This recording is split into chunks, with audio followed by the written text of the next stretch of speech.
Neste vídeo, você vai ver uma das histórias mais inquietantes já contadas nas trilhas da fé nordestina. Era um homem simples, romeiro fiel, daqueles que vinham a Juazeiro todos os anos para pagar promessas e carregar cruzes nos ombros. Mas em 1912, ele desapareceu no meio da estrada, entre orações e poeira. Sua família chorou, procurou, rezou, até que o tempo o engoliu por completo. 10 anos depois, quando todos já haviam aceitado sua morte, ele reapareceu. Vestia as mesmas roupas da última viagem. Trazia os pés sujos de terra vermelha. E no rosto, nenhuma ruga a mais. Nenhuma marca de tempo. Nenhuma explicação. Mas o que ele contou naquela noite fez até o mais cético tremer. Prepare-se para uma história envolvente, cheia de fé, segredos e um mistério que jamais foi resolvido. Se você gosta de histórias como essa, se inscreva no nosso canal. O legado do Padre Cícero. E se o vídeo tocar você de alguma forma, deixe seu like e compartilhe com alguém que também precisa conhecer esse mistério. O desaparecimento na estrada de Terra Vermelha. Agosto de 1912. O céu ardia em tons de cobre, como se o próprio sol estivesse em penitência sobre o sertão. A poeira vermelha subia a cada passo dos romeiros, marcando a trilha sagrada que levava a Juazeiro. Era mês de promessas, de caminhadas silenciosas e de olhos molhados pela fé. Entre os muitos que se arrastavam estrada adentro, havia um homem de nome Francisco das Dores. 50 e poucos anos. Pele queimada de sol. Mãos calejadas de enxada e oração. Viúvo, pai de uma filha e um neto que nascerá no mesmo ano da morte da esposa. Vinha do Crato, a pé, como fazia há 20 anos. É romaria, mas é também penitência. E Esperança dizia, sempre que alguém lhe perguntava por que fazia aquilo todos os anos, mesmo com o corpo se curvando cada vez mais. Nos últimos tempos, no entanto, sua fé parecia ainda mais intensa. Tinha sonhos estranhos, contava aos mais próximos. Sonhava com um homem de batina preta que falava com ele sem mover os lábios. Sonhava com sinos tocando sojinhos, e com um silêncio tão profundo que doía nos ouvidos. A estrada está me chamando, disse certa vez, olhando o horizonte. Você diz isso todo ano, Francisco, respondeu um amigo. Sim, mas este ano ela tá me chamando diferente. Na saída de sua pequena casa de barro, entregou à filha um beijo demorado, como se aquele fosse o último. E ao seu compadre João Batista, confiou um pequeno envelope lacrado com cera. Se eu não voltar, entregue isso ao Padre Cícero. Ninguém teve coragem de abrir. Ninguém soube o que havia ali dentro. A caminhada seguia, dia após dia, com pés feridos, mas alma em júbilo. O grupo atravessou rios secos, pedras quentes, trechos de sombra escassa. Francisco cantava hinos, rezava ladainhas e puxava o terço com os dedos grossos, marcados de tempo e trabalho. Na noite do dia 14 de agosto, acamparam perto da trilha do Umbuzeiro Velho, um trecho conhecido por ser evitado após o pôr do sol. Diziam que naquela curva o vento falava coisas que não se ouvia em lugar nenhum. Era só mito para alguns. Para outros, era aviso. Francisco, naquele dia, parecia ainda mais inquieto. Hoje eu vou seguir um pouco mais à frente. Preciso conversar com Deus, sozinho. João tentou impedi-lo. Disse que era perigoso, que o mato escondia cobras, almas penadas e homens maus. Mas Francisco apenas sorriu. Se ele me chamou, ele me protege. Foi a última vez que o viram. No dia seguinte, o sol nasceu como sempre, cruel, imenso, indiferente. E Francisco não estava lá. Procuraram por dias. Subiram morros, vasculharam riachos, entraram em grutas e rezaram em voz alta. Nada. Apenas pegadas na estrada, que terminavam subitamente no meio da trilha. Como se o chão tivesse engolido o homem. Nem o cheiro da roupa. Nem o som de um grito. Nada. A polícia foi acionada, mas tratou como desaparecimento comum.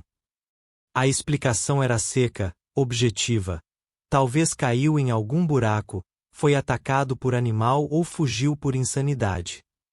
Mas o povo não aceitou. Porque conheciam Francisco. Porque havia algo no ar que ninguém conseguia explicar. O compadre, dias depois, tentou entregar o bilhete a Padre Cícero. Mas o padre estava em retiro e não o recebeu.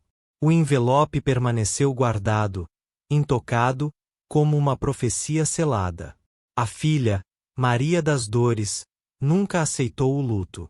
Chorava à noite, deixava a janela aberta, como se o pai pudesse voltar a qualquer momento. Nunca mudou os móveis da sala. Nunca vendeu o gibão velho pendurado atrás da porta. E assim o tempo passou. 10 anos inteiros. Mas no sertão, o tempo não apaga tudo. E às vezes, o que se vai, não foi de verdade. O retorno. Agosto de 1922.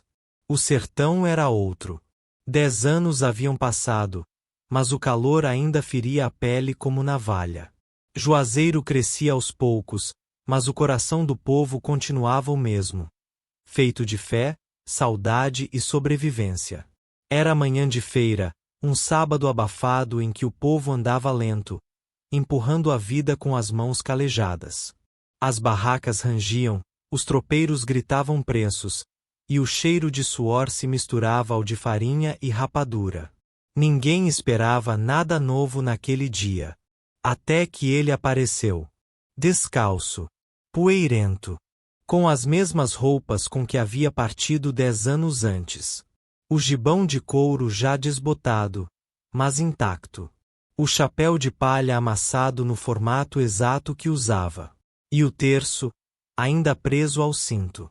Ele caminhava pela rua São José com a calma de quem voltava do quintal, como se o tempo não tivesse passado, como se nada tivesse mudado. Os pés sujos, os olhos serenos. O corpo magro, mas firme. Dona Raimunda, que vendia farinha no canto da rua, foi a primeira a perceber. Ela soltou a cuia, que caiu e espalhou farinha no chão batido. Ficou paralisada. A mão trêmula a apontou para ele. É o Chico, meu Deus do céu, é o Chico das Dores. Em segundos, o mercado inteiro silenciou. Um silêncio denso, pesado, como o de velório. Gente saindo das casas. Criança largando o brinquedo de barro. Homens derrubando balaios. Todos os olhares fixos naquele homem que não tinha envelhecido um único dia. Os olhos de Francisco estavam vivos, mas carregavam algo que ninguém reconhecia. Uma paz estranha, quase assustadora. Uma ausência de pressa. Como se tivesse voltado de outro tempo, ou de outro lugar. Levarão-no até a casa de sua filha, Maria das Dores, agora com quase 30 anos. Ela o viu entrar e, por um segundo, desmaiou. Ajoelhou-se, chorando como criança. Tocou-lhe o rosto, acariciou-lhe as mãos, cheirou-lhe os cabelos. Pai, é o Senhor mesmo. Sou, minha filha. E voltei. Ela tremia. Os vizinhos murmuravam orações baixas. Ninguém sabia se era milagre, maldição ou loucura. Mas, onde o Senhor esteve esse tempo todo? Ele respirou fundo. Seus olhos fitaram o vazio por longos segundos, como se ainda estivesse entre mundos. Eu não sei explicar. Acordei em um lugar que não era aqui, nem era lá. Havia neblina, silêncio, um vale cercado por pedras altas. Era como estar fora do tempo. Todos escutavam em silêncio, como diante de um anjo ou de um condenado. Lá, havia um padre, velho, de batina preta, voz firme, mãos quentes. Ele me deu pão e água. Orava comigo. Não me dizia seu nome. Só falava que eu ainda não estava pronto para voltar. Maria cobriu a boca com as mãos. E por que voltou agora? Porque ele disse, agora, sim. Volte. E leve o que viu no coração. Mas só fale quando tiver quem ouça. Francisco tremia ao dizer isso. Um velho beato, que ouvia a conversa pela janela, entrou na casa com um quadro de Padre Cícero nas mãos. Era um retrato antigo, desenhado a carvão, com moldura de madeira. Quando Francisco viu o quadro, paralisou. É ele. Quem, seu Chico? O padre que cuidou de mim. Silêncio. Mas, esse é o Padre Cícero. Ele nunca saiu daqui. Eu sei. Mas, foi ele quem me acolheu.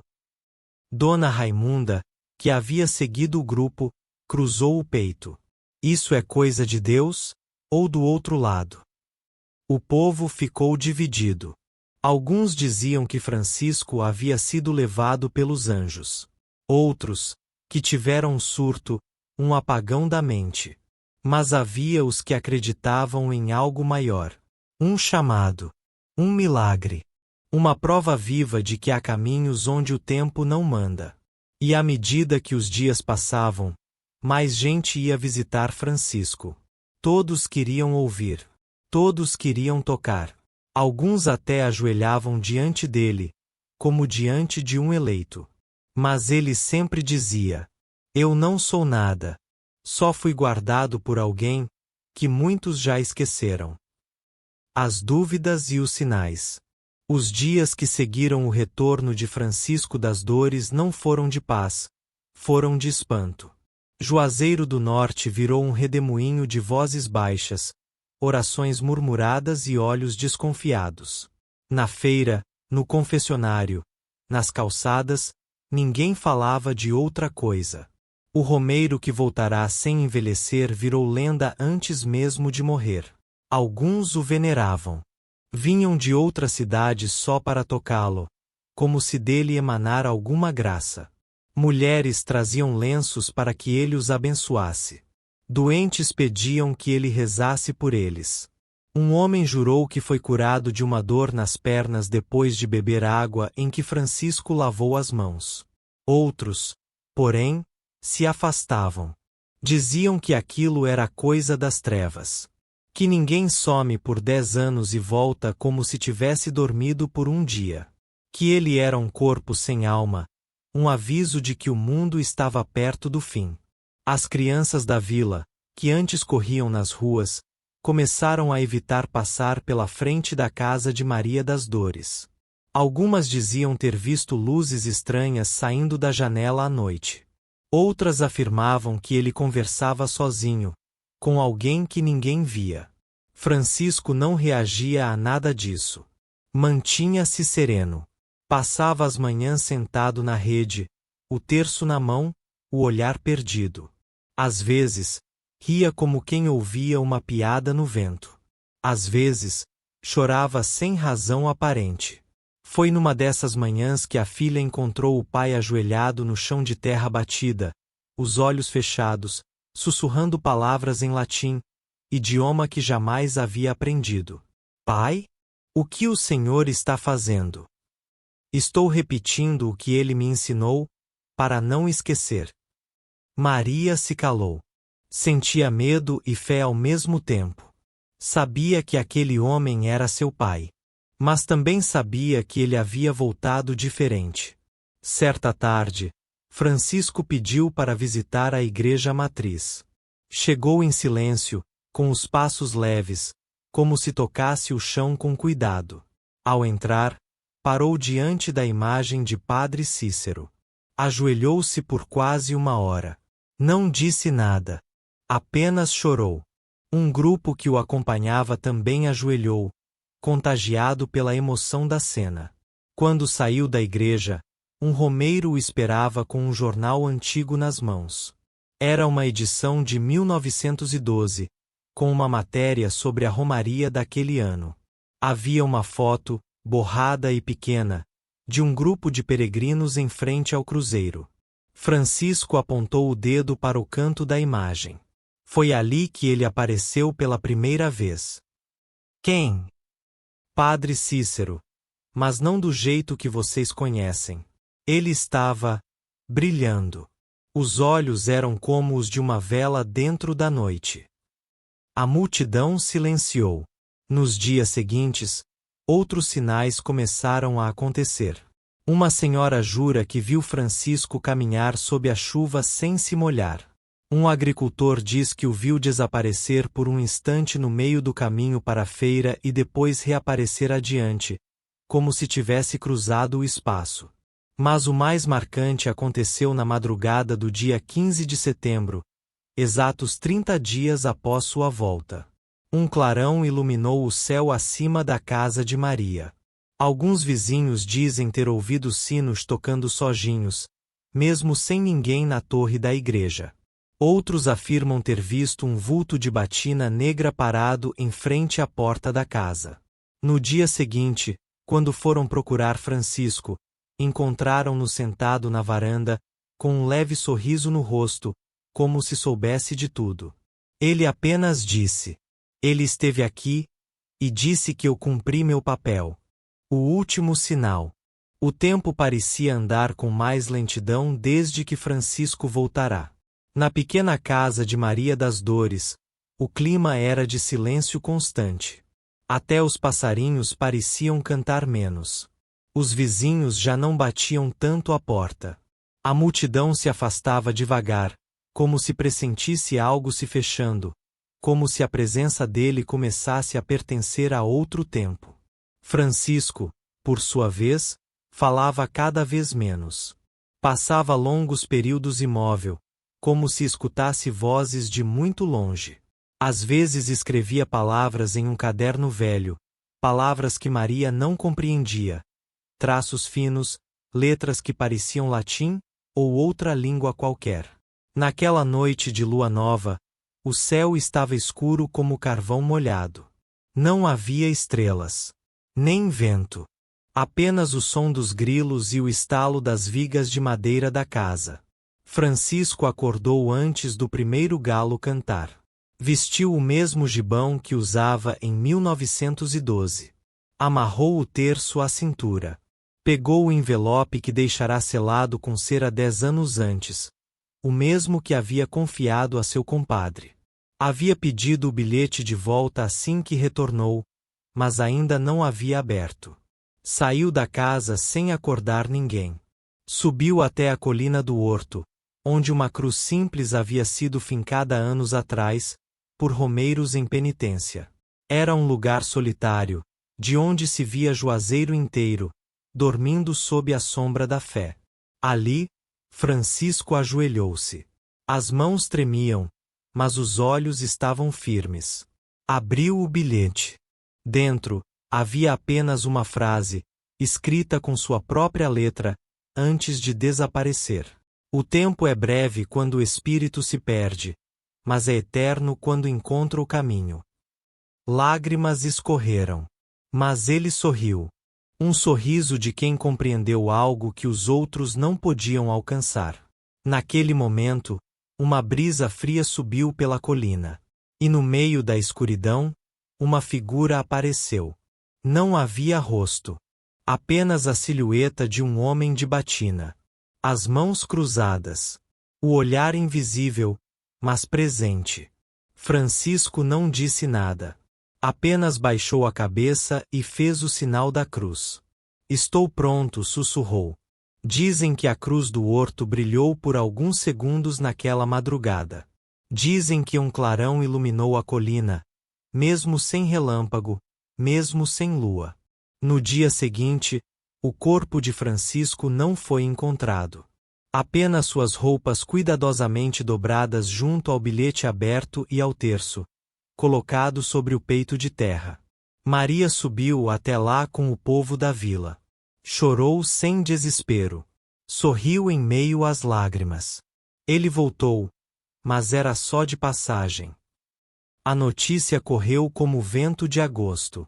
O romeiro que desapareceu e voltou sem envelhecer, agora havia partido de vez. Mas não com a morte. Com o mistério. Um romeiro fora do tempo. Ninguém mais viu Francisco das Dores. Alguns dizem que ele foi arrebatado, como Elias nas Escrituras. Outros, que ele era um espírito peregrino, enviado apenas para lembrar o povo da fé que se esconde no silêncio.